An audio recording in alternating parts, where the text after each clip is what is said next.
তোমরা সবাই ভালো আছো তো? এসো, তোমাদের আজকে দুর্গাপুজোর গল্প শোনাই। দুর্গাপুজো আগে হতো বসন্তকালে, কিন্তু এখন আমরা শরৎকালে সবাই মিলে মর্তে আসি। আজ তোমাদের এই অকাল বোধনের গল্পটাই বলবো। কি তোমরা সবাই রেডি তো? আচ্ছা, বলছি শোনো। আমি লঙ্কার রাজা রাবণ, 10 কণ্ঠী অসীম বাহুবল আমার কাছে দেবতারা পর্যন্ত নত হয়েছে। এ হেন শক্তিশালী রাজা থাকতে লঙ্কার মহারানী মন্দোদরীর কি শঙ্কা? আপনার বাহুবল অতুলনীয়, তবে রামচন্দ্রের পত্নী সীতা দেবীকে হরণ করে নিয়ে আসা আর এই লঙ্কাতে তাকে বন্দি করে রাখা, তা আমার কাছে অন্যায়, পাপ, আর পাপ ধ্বংস ডেকে আনে। কে ধ্বংস করবে আমাকে? ওই বনবাসী রাজপুত্র রাম, তাকে আমি হেলায় পরাজিত করব। আর আমি তো আমার ভগ্নী শূর্পণখার অপমানের প্রতিশোধ নিয়েছি মাত্র। রাম দেবতার অবতার, অহংকারে ভেসে যাবেন না মহারাজ। সময় থাকতে আপনি সীতাকে ফিরিয়ে দিন।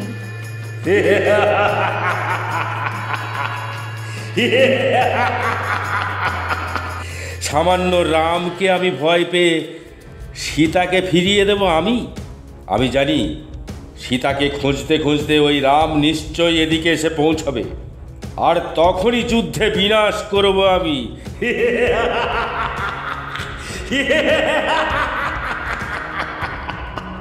ভয়ে আমার বুক কাঁপছে। এক ঘোর অমঙ্গলের আশঙ্কায় আমার মন আজ ভারাক্রান্ত। তুমি মিথ্যা আশঙ্কায় ভুগছ মহারানী। আমি রাবণ, শিবের আশীর্বাদ ধন্য। আমি অপরাজেয়। সীতাকে বন্দি করে রাখা আমার অহংকার, রামের পতনেই আমার জয়। সীতার বিরহে আমি অত্যন্ত কাতর। জানি না সে কেমন আছে সেই রাক্ষসপুরীতে। চিন্তা করো না দাদা, আমরা তো তার সন্ধান পেয়েই গিয়েছি। এখন শুধু যুদ্ধে রাবণকে বধ করা। সেটাই তো আমাদের একমাত্র লক্ষ্য। কিন্তু ভাই লক্ষণ, লঙ্কেশ্বর রাবণও কিন্তু কম শক্তিশালী নয়। শিবভক্ত রাবণ স্বয়ং শিবের বরে সে অপরাজেয়। আমাদের বিজয় কিন্তু সহজ কাজ নয়। আপনি কি বলেন বিভীষণ? হে প্রভু, আপনি চাইলে সবই সম্ভব। আপনি নিশ্চয়ই জানেন আমার জ্যেষ্ঠ ভ্রাতা রাবণ একনিষ্ঠ এক শিব ভক্ত। শিবের বরে সে অপরাজেয়, তাই সে নির্ভীক আর অহংকারী। তাহলে তো আমাদের বিজয় কি সম্ভব নয়? এমন কথা বলো না ভাই লক্ষণ। রাবণকে পরাজিত না করতে পারলে তো সীতা উদ্ধার কিভাবে সম্ভব? হে প্রভু, রাবণ শিবের আশীর্বাদ ধন্য হলেও সে ধর্ম থেকে বিচ্যুত। তার বিনাশ অবশ্যম্ভাবী। তবে তাকে পরাজিত করতে হলে আপনাকে দেবী দুর্গাকে তুষ্ট করতে হবে। দেবী দুর্গার আশীর্বাদেই একমাত্র সম্ভব রাবণের বিরুদ্ধে জয়লাভ। দেবী দুর্গার পূজা? কিন্তু এখন তা কিভাবে সম্ভব? দেবীর পুজোর সময় তো বসন্তকাল। হ্যাঁ, আর বসন্তকালের তো ঢের বাকি। এখন তো সবে শরৎকাল। তাহলে উপায় কি দাদা?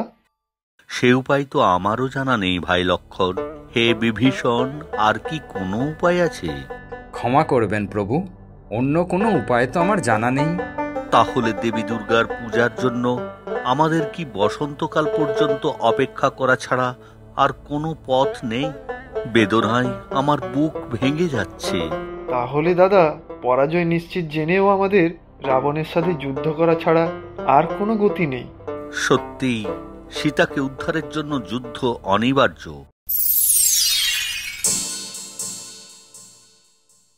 নারায়ণ নারায়ণ। নারদ মুনি, হে ঋষিবর, প্রণাম।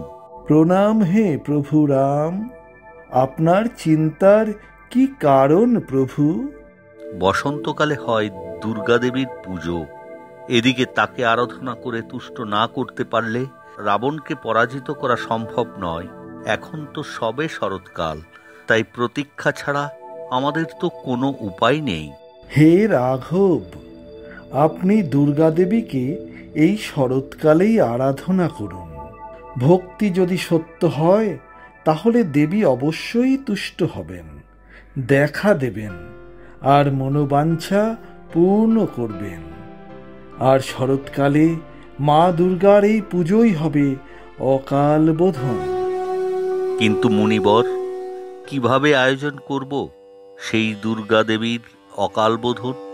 দেবীকে তুষ্ট করার কি উপায়? নারায়ণ নারায়ণ, দেবী দুর্গাকে পুজো করতে হবে 108টি নীল পদ্ম দিয়ে, তাহলেই দেবী তুষ্ট হবেন। আর তাহলেই আমাদের বিজয় নিশ্চিত। চলো দাদা, দেবীর অকাল বোধনের আয়োজন শুরু করা যাক। 108টি নীলপদ্ম জোগাড় করা তো সহজ কাজ নয়। অতি সত্বর হনুমান ও বানর সেনাদের নিয়োজিত করতে হবে নীলপদ্ম খুঁজে আনার জন্য। ঠিক বলেছেন প্রভু শ্রীরাম, হনুমানই উপযুক্ত ব্যক্তি নীল পদ্ম ফুল জোগাড় করার জন্য। নারায়ণ নারায়ণ। আবার কি হলো মহারানী মন্দোদরী? এমন বিষণ্ণ হয়ে বসে থাকা অনর্থক। বনবাসী রাম আমার কোনো অনিষ্টই করতে পারবে না। আমার শক্তির উপর কি কোনো বিশ্বাস নেই? না প্রভু, আপনি লঙ্কার অধিপতি, দুর্দণ্ড প্রতাপ রাবণ। তবে কোন এক অজানা আশঙ্কায় আমার বুক কাঁপছে। সেটাকে ফিরিয়ে দেওয়াই আমাদের উচিত, তাতেই সবার মঙ্গল। তোমাকে আমি কতবার বলেছি মন্দোদরী, সীতাকে আমি কোনো দিনই ফিরিয়ে দেব না। ভয় পেও না। সমুদ্রের ঢেউ যেমন কেউ থামাতে পারে না, তেমন আমার শক্তিও অপ্রতিরোধ্য। প্রভু, অহংকারে মন অন্ধকার করবেন না। অহংকারই পতনের মূল। রাম কোনো সাধারণ মানুষ নন, তিনি স্বয়ং বিষ্ণুর অবতার। সীতাকে তার কাছে ফিরিয়ে দিন, এই অন্যায় যুদ্ধ থেমে যাক। না না, রাবণ ভয়ে কখনো মাথা নত করে না। মহাদেবের আশীর্বাদ ধন্য আমি। শিবের বর আমার মাথায়। সামান্য রাম আমাকে কিভাবে পরাস্ত করবে, এ ভয় তোমার অমূলক। প্রভু, এ কথা ভুলবেন না যেন। শিব সর্বদা ধর্মের পক্ষে, তিনি কিন্তু ধর্ম রক্ষকেরই পাশে থাকবেন, অধর্মের সাথে নয়। আমার শক্তি আমার অহংকার। আমি লঙ্কার রাজা রাবণ। আমার নামে ত্রিলোক কেঁপে ওঠে। রাম যদি দুঃসাহস করে আমাকে আক্রমণ করার চেষ্টা করে, তাহলে তার ধ্বংস নিশ্চিত। শেষবারের মতো ভেবে দেখুন প্রভু, এ যুদ্ধ হলে রক্তস্রোতে ভেসে যাবে লঙ্কাপুরী। আমি শঙ্কিত আপনার জন্য, পুত্র মেঘনাদের জন্য। আমি যেন পদধ্বনি শুনতে পাচ্ছি পতনের। পুজোর সব প্রস্তুতিই তো পূর্ণ হয়েছে দাদা। এবার মা দুর্গার আশীর্বাদ পেলেই যুদ্ধ শুরু করা যাবে। ঠিকই বলেছ ভাই লক্ষণ। যত শীঘ্র সম্ভব রাবণকে পরাজিত করে সীতাকে উদ্ধার করতে হবে। হে প্রভু রাম, অশোক বনে সীতাদেবীর দুঃখ দুর্দশার শেষ নেই। চারপাশে তার রাক্ষসীরা পাহারায়, যাতে তিনি পালাতে না পারেন আর কারো সাথে কথা বলতে না পারেন। দুষ্ট রাবণ বারবার এসে তাকে লোভ দেখাতো, ভয় দেখাতো। হায়, কি অন্যায়, কি অন্যায়! কিন্তু সীতাদেবী অটল ছিলেন। তার একমাত্র আরতি তার প্রিয় রাঘব কখন এসে তাকে উদ্ধার করবেন। হ্যাঁ, হনুমান লঙ্কাপুরী থেকে ঘুরে এসে আমাদের জানিয়েছে কথা। আর হনুমানের হাতে এই দাদার আংটি পেয়ে উনি আশায় দিন গুনছেন। হ্যাঁ, হনুমানের কাছে সীতার সংবাদ পেয়ে আমি একদিকে আশান্বিত হয়েছি, তেমনি উতলা হয়েছি সীতাকে উদ্ধার করার জন্য। কিন্তু হনুমান কোথায়? দেবী পূজার তো সময় উপস্থিত, এখনো তো হনুমান 108টি নীলপদ্ম নিয়ে এলো না। তাই তো, 108টি নীলপদ্ম ছাড়া তো দেবীকে তুষ্ট করা সম্ভব নয়। ওই দেখুন আকাশে প্রভু, মনে হচ্ছে হনুমানই ফিরে আসছে। হ্যাঁ তাই তো, বীর হনুমান ঝুড়ি হাতে উড়ে আসছে। আমি ঠিক জানতাম হনুমান ঠিক সারা পৃথিবী খুঁজে 108টি নীলপদ্ম নিয়ে আসবে দেবী পুজোর জন্য। জয় হনুমান, জয় হনুমান। হে প্রভু রাম, আমি চারদিক ঘুরে নীল পদ্ম সংগ্রহ করেছি, দেখুন এগুলো সবই নীল পদ্ম। হে হনুমান, আমি নিশ্চিত ছিলাম এমন কঠিন কাজ শুধু তোমার পক্ষেই সম্ভব। আমি অত্যন্ত খুশি হে পবনপুত্র হনুমান। তোমার মহিমা যুগে যুগে ভক্তকুলের মধ্যে প্রচারিত হবে। তুমি সত্যিই অনন্য। প্রভু রাম, আমি আপনার চরণ দাস। আপনার যে কোনো ইচ্ছাই আমার কাছে আদেশ। হে বজরঙ্গী, তুমি সত্যিই অপরিসীম পরিশ্রম করেছ। এবারে আমাকে 108টি নীলপদ্ম গুণে দাও। আমি দেবী পূজা শুরু করে দিতে চাইছি। হ্যাঁ দাদা, দেবী পূজার উপযুক্ত সময় এটাই। অযথা সময় নষ্ট না করে পুজো শুরু করে দেওয়া যাক। হ্যাঁ প্রভু, আমি 108টি নীলপদ্ম গুণে দিচ্ছি।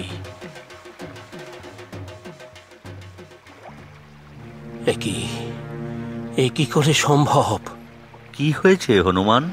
প্রভু, অনর্থ হয়েছে প্রভু। তুমি এত বিচলিত কেন হনুমান? কি হয়েছে বলো আমাকে। আমি তো বিশ্বাসই করতে পারছি না প্রভু, এমন সর্বনাশ কি করে হলো? তুমি কি বলছো হনুমান? আমি তো কিছুই বুঝতে পারছি না। কি সর্বনাশ হয়েছে? আমি নিজের হাতে গুনে গুনে সমস্ত নীল পদ্ম সংগ্রহ করেছি সারা পৃথিবী ঘুরে। এমন ভুল কি করে হলো? হায় হায় হায়। শান্ত হও হনুমান, কি হয়েছে বলো আমাকে। বিপদে মন শান্ত রাখতে হয়, উপায় একটা হবেই। প্রভু, একটা ভয়ঙ্কর ভুল হয়েছে। আমি 108টি নীল পদ্ম সংগ্রহ করেছিলাম, কিন্তু এখন গণনায় দেখছি 107টি পদ্ম আছে। একটি পদ্ম কম। কি বলছো হনুমান? একটি পদ্ম কম হলে তো দেবী পূজা অসম্পূর্ণ থেকে যাবে। আর দেবী দুর্গা প্রসন্ন না হলে রাবণের বিরুদ্ধে জয়লাভ করা অসম্ভব। প্রভু, এ দোষ সম্পূর্ণ আমার। আমাকে শাস্তি দিন প্রভু। তবে আশ্চর্য, একটি ফুল কম পড়ল কিভাবে? চিন্তা কি হনুমান, তুমি আবার যাও আর একটি নীলপদ্ম খুঁজে আনো। তোমার পক্ষে তো এটা অসম্ভব নয়। তার হওয়ার নয় প্রভু। আমি সারা জগৎ খুঁজে নীল পদ্ম নিয়ে এসেছি, আর একটিও নীল পদ্ম অবশিষ্ট নেই। সর্বনাশ! এখন কি হবে দাদা? দেবী পূজা কি সম্পূর্ণ হবে না? উতলা হয়ে না লক্ষণ, দেবী পুজো অবশ্যই সম্পূর্ণ হবে। দেবীর বর ছাড়া যে সীতা উদ্ধার অসম্ভব। তা কি করে সম্ভব প্রভু? আমাকে আদেশ দিন, আমি আর একবার চেষ্টা করে দেখি। না হনুমান, এখন যা করার আমাকেই করতে হবে। দেবী মায়ের আরাধনা আমি প্রাণ দিয়ে হলেও সম্পূর্ণ করব। হে দেবী মা, আমার অর্ঘ্য গ্রহণ করো মা। সবাই বলে আমি নাকি পদ্মলোচন, তাই তো আমার আরেক নাম রাজীব লোচন। আমি আমার নীল পদ্মের মতো চোখকে তোমার পায়ে নিবেদন করব। না না দাদা, এ কি করছো তুমি? তোমার দৃষ্টি তো আমাদের শক্তি। না ভাই লক্ষণ, দেবীর আরাধনায় কোনো ত্রুটি আমি রাখব না। হে মা দুর্গা, আমার এই পদ্মলোচন তুমি গ্রহণ করো। হে বৎস রাম, তোমার ত্যাগে, তোমার নিষ্ঠায় আমি খুশি হয়েছি। এই নাও নীলপদ্ম। আমি তোমাকে পরীক্ষা করছিলাম। তুমি এই 108টি নীলপদ্ম দিয়েই পুজো সম্পূর্ণ করো। তোমার চোখ উৎসর্গ করার প্রয়োজন নেই। হে মা, আমি ধন্য। তোমার আশীর্বাদেই অন্যায়ের বিরুদ্ধে ন্যায়ের স্থাপন আমি করব। হে রাঘব, তোমার ভক্তিই আমার কাছে সব থেকে বড় অর্ঘ্য। তোমার অটল বিশ্বাস আর আত্মসমর্পণে আমি সন্তুষ্ট হয়েছি। হে মহামায়া, মহাশক্তি, আমি জানতাম তোমার আশীর্বাদ ছাড়া রাবণকে পরাজিত করা সম্ভব নয়। আপনি আমাকে আশীর্বাদ করুন যাতে আমি বিজয়ী হতে পারি। হে রাম, তুমি ধর্মের প্রতীক। রাবণ অধর্মে নিমজ্জিত, ধর্মের জয় হবেই। আমার আশীর্বাদে তোমার বাণ হবে অমোঘ, বিজয় হবে তোমার। হে মা দুর্গা, এই মহাযুদ্ধে জয়লাভের জন্য আমি অকালে তোমার আরাধনা করেছি। তথাস্তু। আজ থেকে এই শরৎকালের পুজো অকাল বোধন নামে চিরন্তন হবে। মানুষ যুগে যুগে তোমার এই আকুল ভক্তিকে স্মরণ করবে। অবশেষে শুরু হয় এক ভয়ঙ্কর যুদ্ধ। দুষ্ট রাবণকে পরাজিত করে শ্রীরাম ধর্ম স্থাপন করেন আর সীতাদেবীকে উদ্ধার করেন। আর শরৎকালে দুর্গাপূজা পরিচিতি লাভ করে অকাল বোধন হিসেবে। এফএক্স অ্যানিমেশনের পক্ষ থেকে সকলকে জানাই শুভ শারদীয়ার শুভেচ্ছা ও অভিনন্দন।